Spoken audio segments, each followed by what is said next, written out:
Welcome back to The Income Generation, the show where we provide information for that critical period in people's lives when they're either in or approaching retirement. Each week, I help you discover useful actions that serve to make this journey much easier. I'm David Scranton, your host. I look forward to this opportunity each Sunday to share with you insight and expertise that I use in my own investment management practice. Insights that you can either use as food for thought or decide to act upon while building or managing your finances, and especially the money that you will need during retirement. In today's show, we're going to address politics, and if this doesn't get me in enough trouble, then maybe next week I'll talk about religion. The question is, are career politicians faithful public servants or malignant menaces? I'll share some disturbing facts and some interesting opinions with regards to the perpetual political class and how their lack of true leadership impacts the economy, our investments, and the way that we live.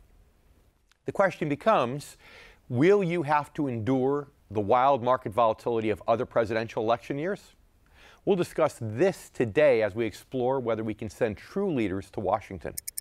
We'll also cover why the growing national debt can, in large part, be attributed to career politicians. When our initial system of government was set up by our founding fathers, they had a vision of citizen representatives. The founders expected that someone would decide to serve, they'd first win an election, and then spend his term representing the constituents back home. After which he'd return home when the term ends and would go back to the farm or to their jobs.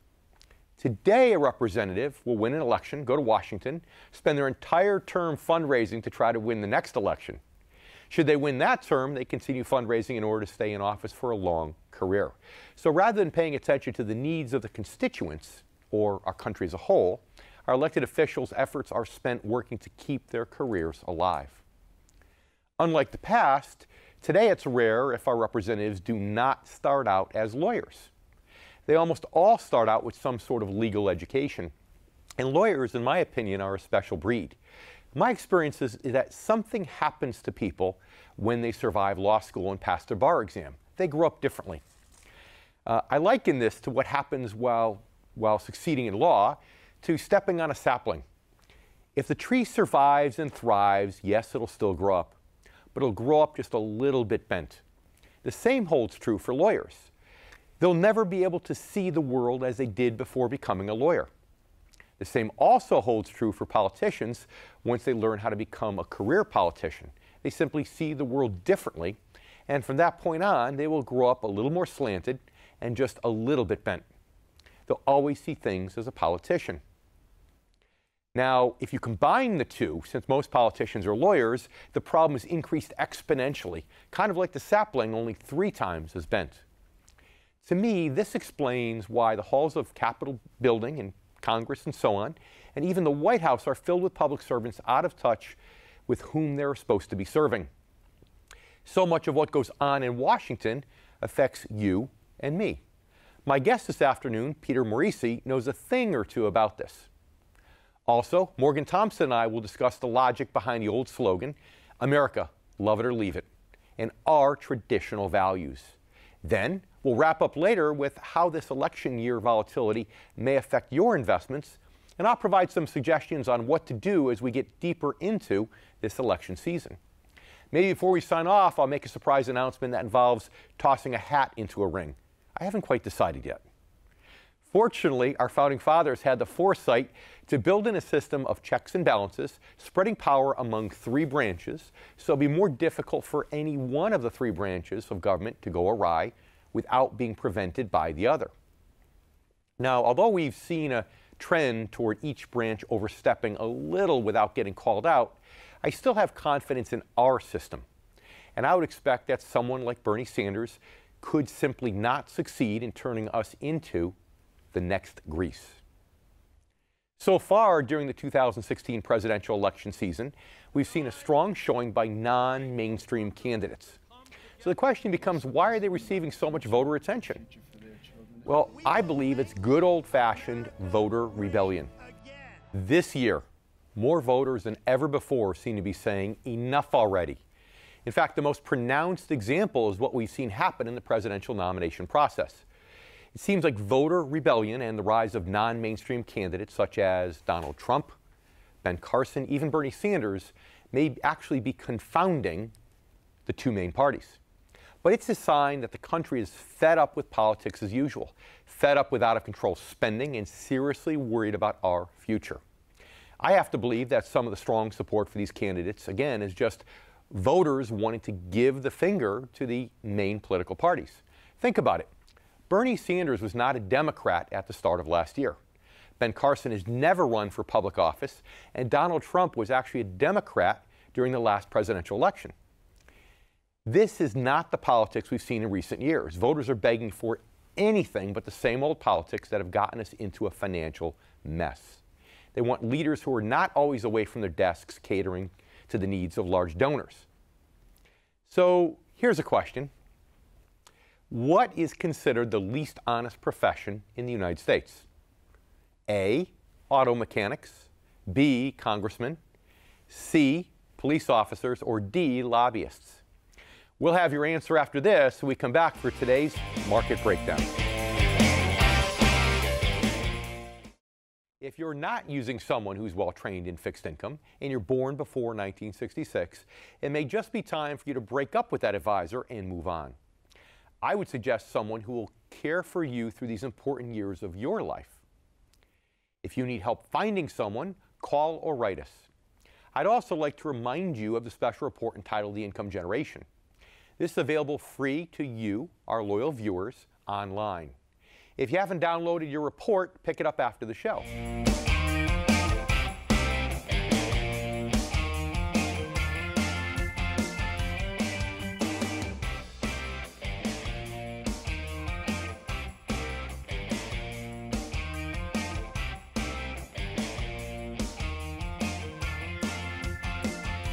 If you're near or in retirement, head over to theincomegeneration.com and download your special report written specifically for the needs of the income generation, again, those born before 1966.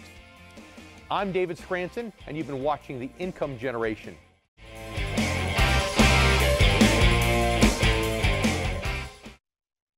Just before the break, we asked which is the least trusted profession in the United States? Well, according to a recent Gallup poll, lobbyists were dead last with only a 7% trust factor. But their friends, members of the U.S. Congress, were just 1% behind. Congressmen came in as second with a mere 8% of the public trusting them. Let's step back and take a look why. As you know, the very first U.S. Congress convened in 1789. They had to rely largely on their private jobs to sustain themselves financially.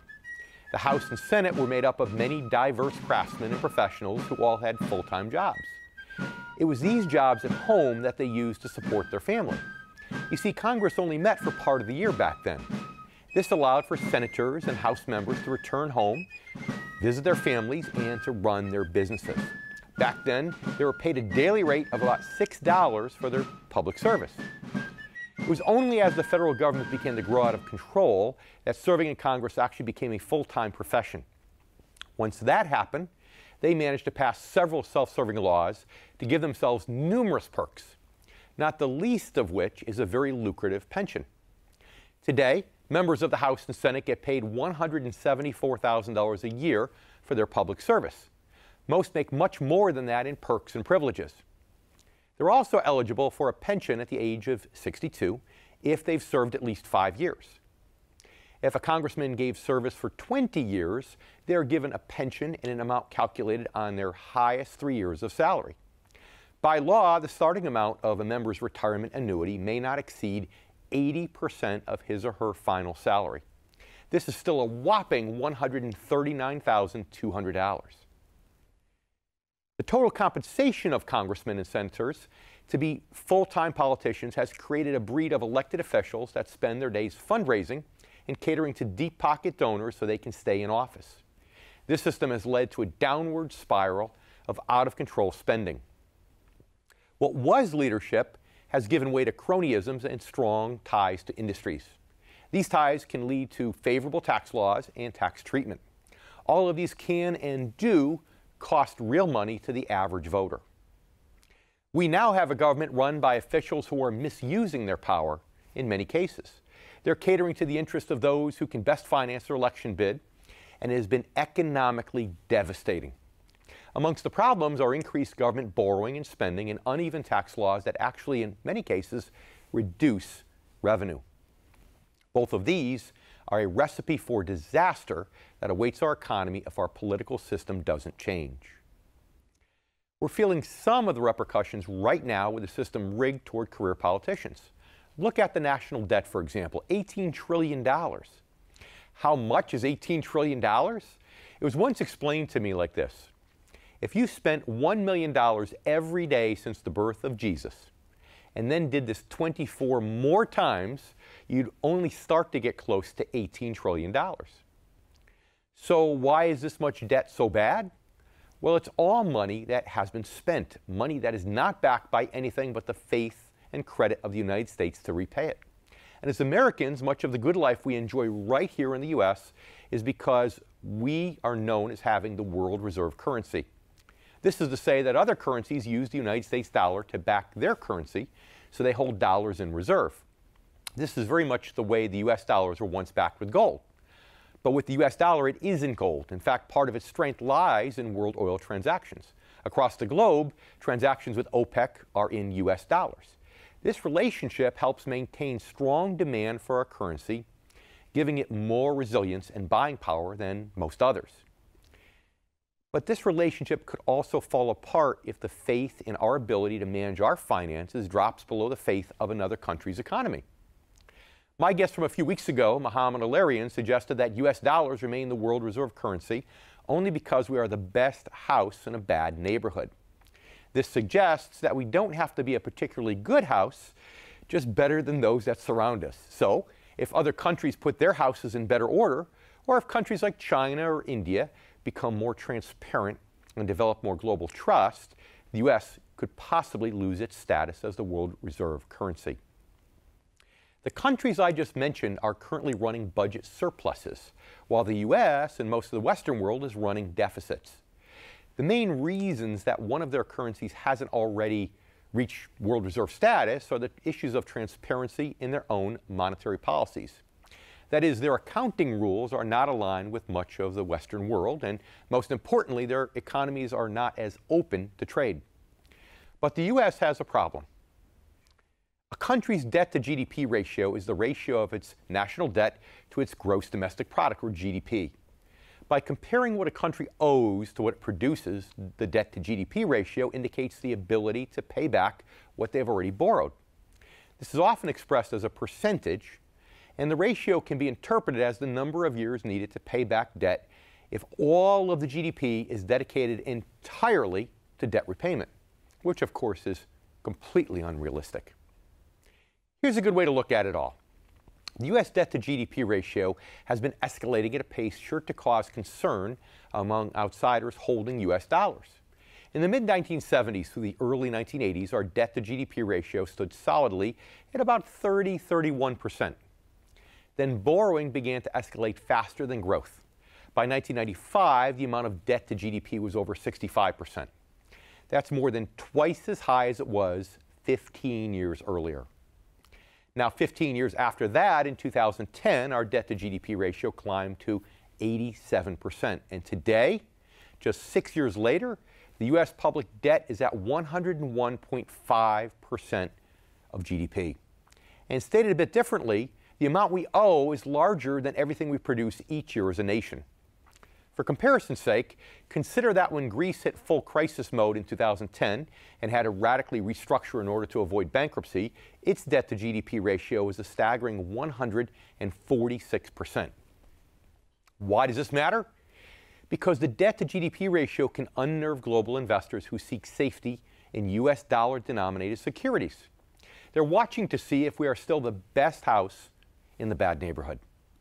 If this ratio continues to be this high or continues to climb, outsiders will eventually stop investing and lending money to the United States.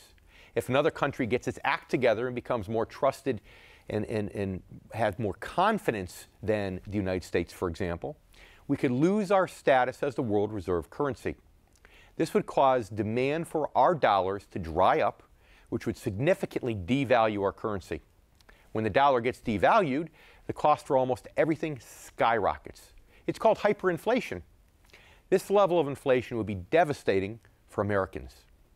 Interestingly, since the financial crisis of 2008, the government has been borrowing and essentially printing money to stimulate a dead economy and fight deflationary pressures.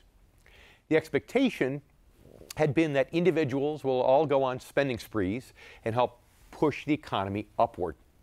What they didn't really expect, however, is that instead of spending money, we'd rather save it and put it away and invest it. Using money to increase savings makes sense for people who realize how fragile the economy is and want to increase their family's rainy day fund. They're using the money by investing or paying off debt. This increased investment has caused the stock market to climb despite a weak economy and high PE ratios. But the added money to the economy isn't having the desired effect. In fact, the main impact, yes, is on the price of the things in which we're investing.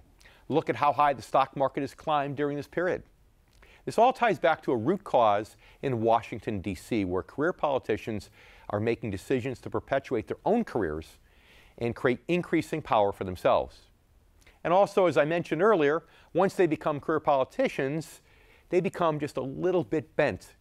They're now only able to view things from a politician's eye.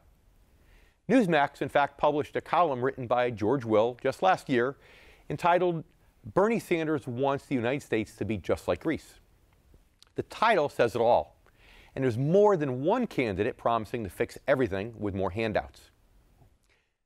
Reason, and almost all economic theory written by authors other than Karl Marx, would suggest that this would create a disaster.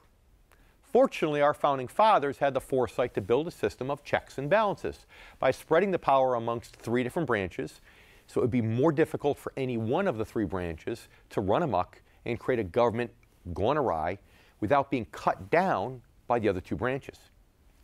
Although we've seen a trend toward each branch overstepping a little without getting called out, I still have confidence in our system and would expect that someone like him could not succeed in turning us into the next Greece. So stay with us as I bring out Peter Morici for One-on-One. It's a little different for the United States and the rest of the world because we print the world's money. And as much as the Chinese would like to change that, until they figure out how to run that place on a stable basis, the dollar will be the coin of the realm around the world.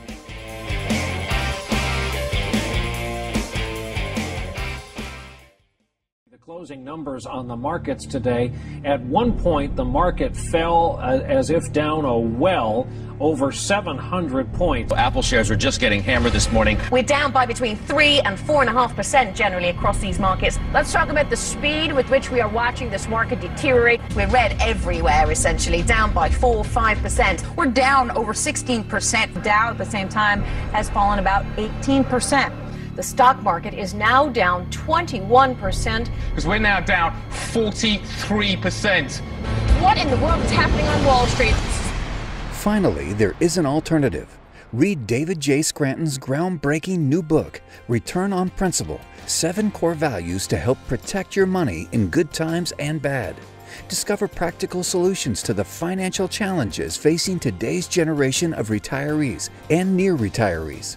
Learn the truth about Wall Street, the financial media, and the secrets they try to hide from everyday investors. This isn't just another book about investing.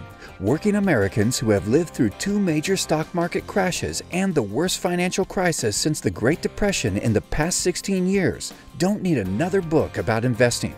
David Scranton's approach to financial planning is a holistic system designed for maximum protection, strategic growth, and reliable income regardless of market conditions. Stop planning for retirement with your fingers crossed. Plan with confidence, knowledge, and peace of mind. Read Return on Principle: 7 Core Values to Help Protect Your Money in Good Times and Bad. Available now.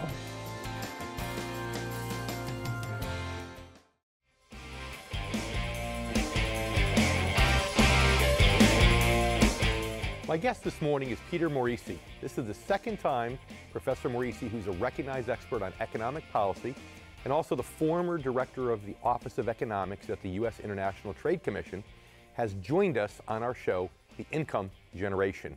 Welcome back, Peter. Good to see you again. Nice to be with you. So this seems like politics as usual this year. It seems like a normal election year. Does it seem the same way to you? Well, in terms of economics, there's not a lot that's really new. If you look at the Trump platform, it's basically the Romney platform.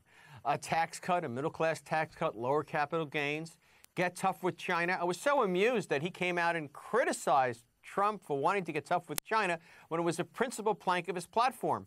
And then on immigration, goodness, wasn't Romney the man who wanted to put them all on pickup trucks and send them home? I don't expect the big wall any more than I do a fleet of F-150s to arrive. And then on the Democratic side, Bernie and Hillary are just competing to see who can give more of America away and who can micromanage a larger part of it. You know, as much as a single-payer system would essentially take over fully 1/6 of the economy, it's not far from what Obamacare already does. Hillary wants something like the California Paycheck Fairness Act, which would require employers, regardless of the number of employees, down to, say, 5 employees, to justify why every man might earn more than a woman, where there's a salary discrepancy. That would give her the opportunity to essentially affect, control, monitor, regulate, what have you, every employment decision in America. I don't know what better way to impose Soviet-style central planning than the vision of Hillary Clinton. Sounds a little bit like Big Brother, doesn't it? It's Big Sister. She's going to have us all tagged and numbered. I mean, basically, to listen to Madeleine Albright, you would think that every time 2 or 3 men are gathered together, they're conspiring against the minority or a woman or doing something else devious and in need of correction. Interesting. Well, so why do you think, going back to Republicans, why do you think Mitt Romney then came out so much against Donald Trump? Do you think it's just cronyism at its best? Absolutely. The Republican establishment has gotten rich on holding the White House on and off over the last quarter century. The Bush family has amassed enormous wealth and created an environment where people like Mitt Romney, who trade in companies but never really run them, get terribly, terribly wealthy. While ordinary Republicans who supported them under the notion that free enterprise and an open economy would create opportunities for them have been increasingly pillared by globalization, by ill-thought-through trade agreements that leave many of them without jobs. You know, there was a point at which the evangelicals would worry about biblical issues and religious issues, and the lunch pail guys would worry about whether they would get a factory job back again. But now both groups have come to the realization that there's no more America to quarrel about.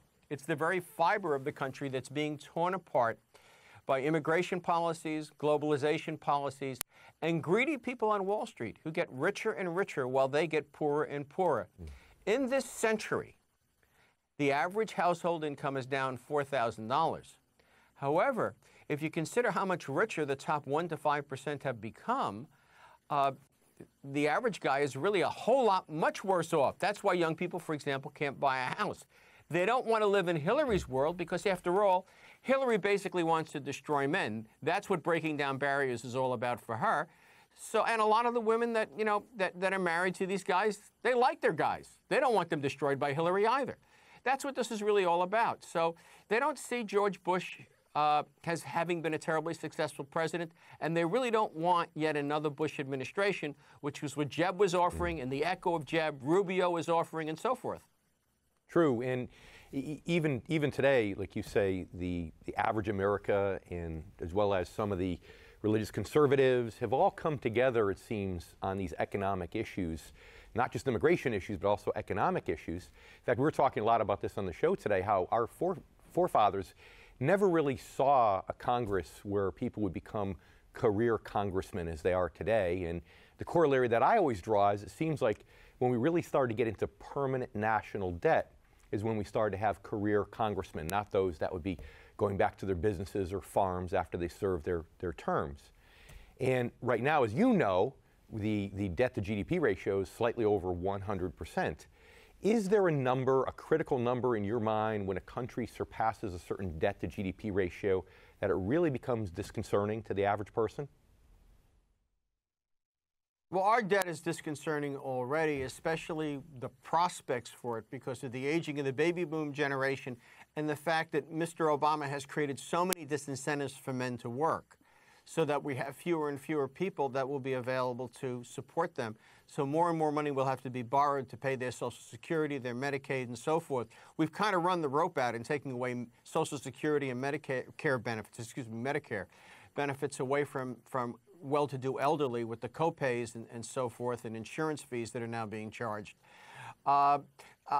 It's a little different for the United States than the rest of the world because we print the world's money.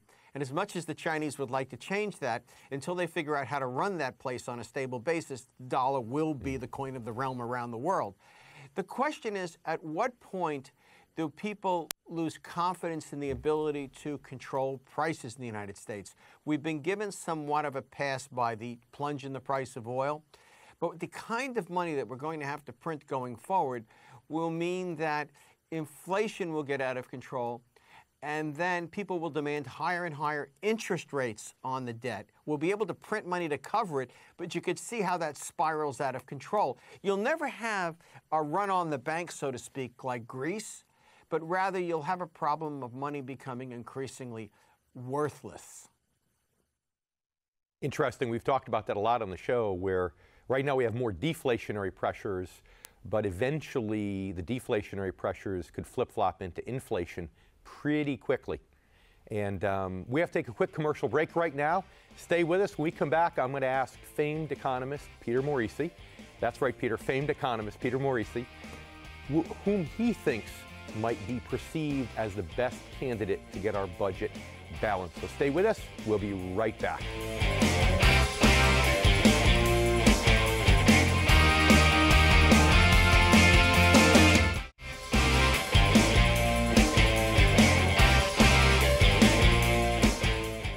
We're here with someone with whom I have a little bit of jealousy, and that is simply because through all my years I've never been able to learn how to master tying a bow tie. Famed economist Peter Morici. Peter, how hard is it? How old were you when you learned how to tie a bow tie? I've never been able to do it. I was in my 20s. I was going to Christ Church in Alexandria, and all the beau vivants were wearing Haspel suits and bow ties on warm summer days. So I went down to Arthur Adler's in Washington, D.C., where I bought my suits at the time, and I had one of those Haspel suits, and I said, I'll buy a bow tie if you show me how to tie it. And they took out, remember you used to have, they put the sock on the fake foot on the counter? Yes, yes, of course. And the guy showed me how to tie the bow tie right on one of those, and then he told me over my shoulder. It's basically like tying shoelaces, but it's never quite that simple. I went to see Brian Mulrooney speak in New York City at the Economist Club, and I got a tuxedo, and I brought a bow tie that you tie yourself, because I'd be darned if I was going to clip on to in front of Brian Mulrooney. And I had a set of instructions. That was before I had this episode. And it was terrible. I had to call a footman up from the concierge desk because they were with these instructions. Someone's got to show you is what it comes down to. Well, I went to Catholic school, and even my normal ties were all clip-on, so that goes to show you what a geek I was. But getting back to politics, tell me, how much do you think the economy is going to weigh on people's minds and affect their voting decisions come November? Well, I think that's really what it's all about. We really do have terrible national security issues, but no one really wants to address them because no one wants to admit that the solution to ISIS is to send troops over there, so they're all kind of pussyfooting around it. So it really comes down to economic issues, and the people that are voting for Hillary honestly believe that if you tax the wealthy some more, you'll be able to improve the income distribution, reduce inequality. Even though, for example, the Brookings Institution, which is a left-leaning think tank in Washington, has shown that taxing the upper half quite a bit would actually make income distribution about the same or worse. What's more, the impact on growth would be terrible. And there's so much snake oil that she's peddling. Well, let's go through the examples. The first one is she says she's against the TPP, the trade agreement with Asian nations. Well, Bill Clinton was against NAFTA before the election and then for it afterwards.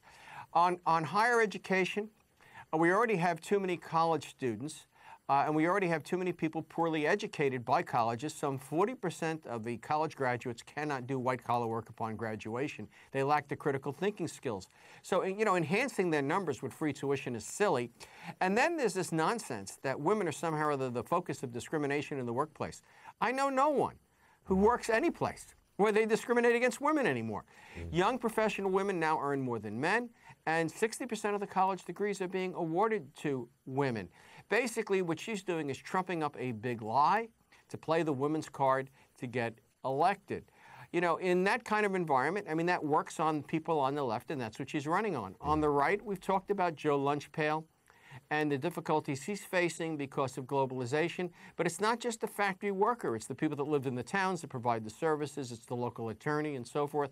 They're getting behind the likes of Cruz and Trump. So I think the economy is really where this cuts. And the question is, who do you believe? The reality is Hillary Clinton is telling a lot of bloody lies. Bernie Sanders is actually a more honest person than Hillary. He is sincere. He believes in what he's saying. He may be wrong, but I like him. What's more, he learned about people the same place I did, playing stickball on the streets of New York in the 50s. Mm-hmm. Sure. And we all know, though, that whomever gets in and tries to institute a change in order to give the Americans hope that the economy could get fixed, whichever side you believe in. Bottom line is that there's always a lag time, though, between the time that people get in and can actually implement a change. How long would you guess the average American people can expect this lag time to be when their candidate gets in? If Hillary wins, does she bring the Senate with her? If she does, there'll be a lot of changes pretty quickly. The House will go kicking and screaming, but there's a sense in Washington, there's still some noblesse oblige in the Congress, some sense of duty and honor, that he who wins the election or she who wins the election is entitled to one big initiative. For example, George W. Bush's No Child Left Behind. Even though he worked with Ted Kennedy to get that done, my feeling is Hillary will have to pick the one thing that's most important to her, and that is likely going to be the Paycheck Fairness Act. On the Republican side, do they hold the Senate? If they hold the Senate, the Democrats can obstruct only so long, hiding behind the 60-vote rule. Because at the end of the day, the majority can revoke it. And they also can pass a lot of stuff under the guise of budget bills and things like that. So my feeling is that there's going to be some quick changes one way or the other in the first year that will have some bite and genuine traction by the third. Great. Well, that's actually, in my book, that's actually hopeful. So in the last 30 seconds that we have, tell our viewers whom you think might be the best candidate to change our country from a financial standpoint, get the debt under control, whereas who might be the worst candidate to do that? Well, the worst candidate would indeed be Hillary. The best candidate even would be worse than Ted Bernie Cruz, Sanders. because I think that Donald Trump.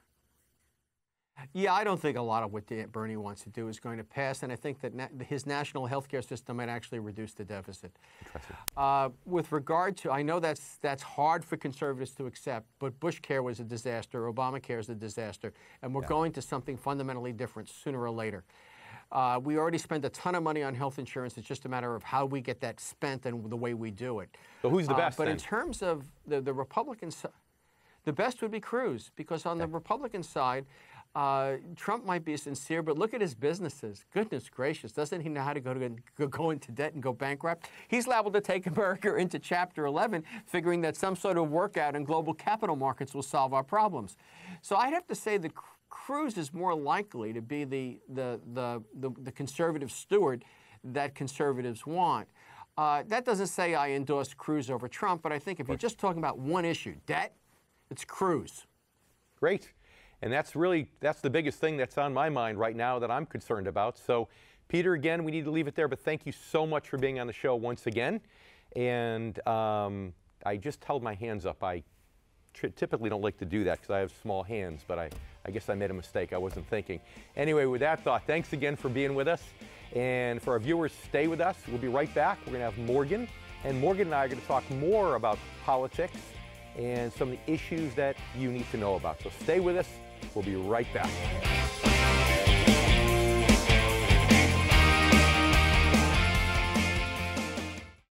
if you're near or in retirement, head over to theincomegeneration.com and download your special report written specifically for the needs of the income generation. Again, those born before 1966.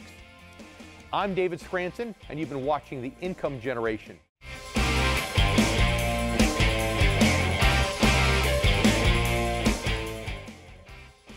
So, Dave, as I'm listening to your intro, it really reminded me of one of my favorite movies, The American President. Mine too. Yes, isn't it great? Well, Michael Douglas says, I was so busy trying to keep my job that I forgot to do my job. And it seems like that's what you're talking about is happening with the politicians. So if that's their mindset, how does that affect our investing strategy? Well, it very much is the mindset, although it tends to apply a little bit less to the president than it does to congressmen, but it's still there. Still a great quote. That's right, and and from a great movie. And there's really two major things. Okay. One is how laws get passed in general. You know, I know we have electoral college and all that, but still, really it's the masses that elect our officials. But instead of passing laws that the masses would want us to pass, being the voice for them, oftentimes congressmen become the voice for the people who donate the most money to their next campaign. The second thing has to do with income taxes. You remember we had Steve Forbes as a guest on our show just a little while ago, and he talked about what he thought would be a very fair tax system. And unfortunately, the way tax systems get created many times is what's in the best interest of the major political donors. Not so much what's in the best interest to leave the most money in the average person's pocket after taxes are paid. And to switch gears a little bit, this election cycle, you know, social welfare is a really big issue. And I got into a bit of a debate the other night at a cocktail party. Sure. My friends were saying that our system really is sort of uncaring compared to other countries. And they're saying countries like Russia, you know, France are really better about the elderly, about the sick, the infirm, a little bit more caring than we are. What would you say to them? Well, it's interesting because I actually have a story that goes along with that. From my actual practice, it was probably about 10 years ago that I had somebody come in my office, and she was from the United States, but she had moved to Australia for many, many years and moved back to the United States because her mom was ill. And she said to me, as soon as I leave, as soon as my mom is gone, which was inevitability at that point, I'm going back to Australia. So you could probably imagine I said, well, why? I said, why would you do that? Because I'm thinking we're in the greatest country right here. Of course. And she says, Australia takes better care of their people. And I thought, what is she talking about? So ultimately, she then went on to talk about how her medical insurance is paid for and college education is paid for. And even though tax rates are higher there, she felt better about that. She felt like she was being better taken care of by the government. And at first, I was angry. I thought, wait a minute. I said, how could somebody think that way? You know, being a capitalist at heart. But then she went on and said something that actually garnered a lot of respect for her. She actually went back, and as I thought about it, I said, you know, it's actually a good idea with a small world where we can move to many other countries. Why try to change the great United States of America into something it was never meant to be? Instead, why not go ahead and move to a country that has a better welfare system if that's what you really want.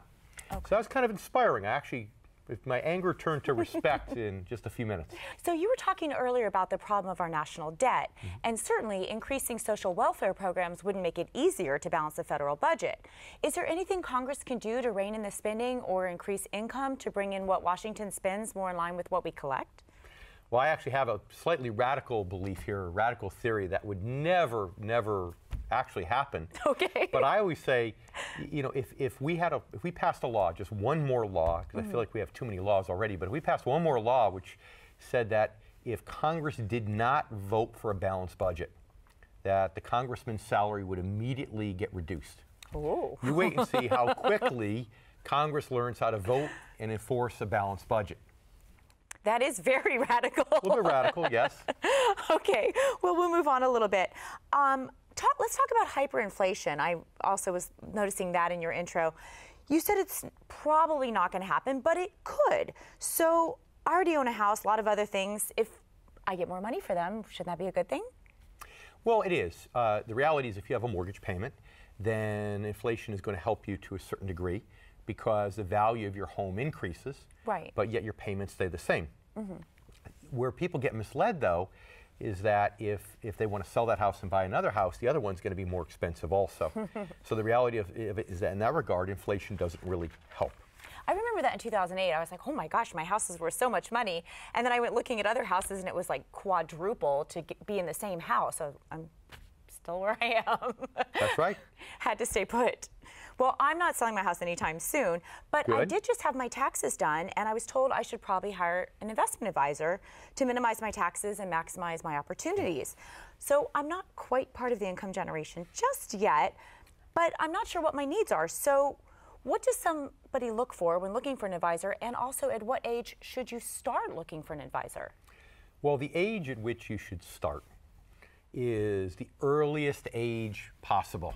Okay. You can never be too young. You get off to a quick start. I mean, we have all kinds of statistics. I remember something early on in my financial career where I was trying to get young folks in their early 20s start to save money.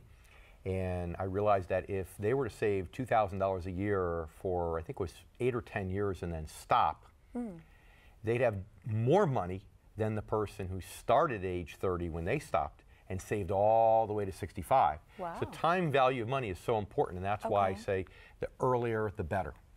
Now, in addition to that, what are you looking for? Right. Well, the most important thing I find in a financial advisor is you find somebody with whom you're comfortable.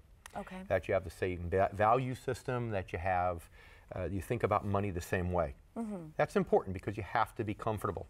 It's got to be a good fit. So when you're interviewing somebody, I always tell people, talk specifically about that person's investment model, their business plan, and get a feel if their level of risk or conservatism in investment portfolios fits your personality or it doesn't. If it doesn't, then run in the opposite direction and find somebody else. So you've talked in the past about emotional IQ and investing. That's just as important when selecting an advisor, yes? Oh, absolutely. Because it's the same thing. You're making a decision. Now, some people make a mistake. They make a decision just based upon whom they like. Right. Okay, but that's about as good an idea as voting for president based upon, gee, who sounds good or who's the most handsome. I think we all do that. Or something. Well, you do to a certain extent. So you have to catch yourself. But the point is that you have to focus on people, advisors that when you talk to them, it seems like they understand this concept. If they start talking about the alpha and the beta and the delta and all these technical physicist type terms, then you probably realize that somebody who doesn't understand the emotional side behind the markets. And that's somebody who in bad times probably won't be the most successful advisor. I suppose you know of a good financial advisor? Yeah, I'm pretty sure I could refer you to one if you really were interested. Yes, absolutely. Okay, great. Okay, good. All right, well, that's it for now. We're taking a quick break. Stay with us, and we'll be right back for our last segment of the income generation.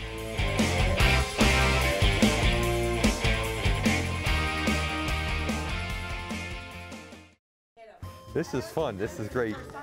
3, 2, 1. But I'd like to take a few seconds and tell you why I decided to write the book entitled Return on Principle. Basically, it all boils down to this. Let's face it, you deserve to live a happy retirement. It's as simple as that. But for many, the subject of money, finance, and math is complicated. Here's a fun fact. Many Americans claim that they'd much rather clean a toilet than calculate a tip in a restaurant. Thank you, I guess. But it doesn't have to be that complicated. Using the 7 core values I outline in my book, you too will be able to build a life based upon the right core principles. Cut. Return on Principle isn't just a book about financial investing, it's about investing in your life. I know for a fact that you're going to love it. Okay, now it's just getting a little weird here.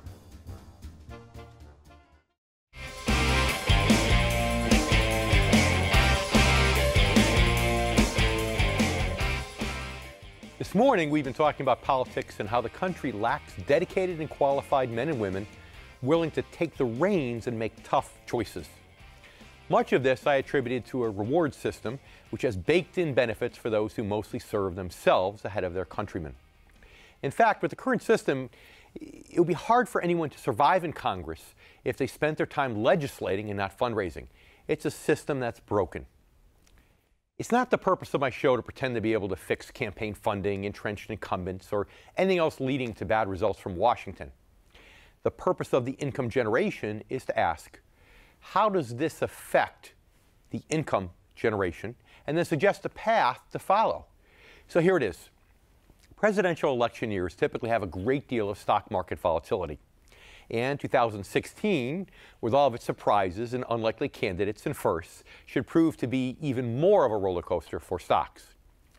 In fact, the up and down whipsaw generally stops wherever it was destined to stop before the election year ride. But the ups and downs along the way are not anything I'd recommend to my clients born before 1966.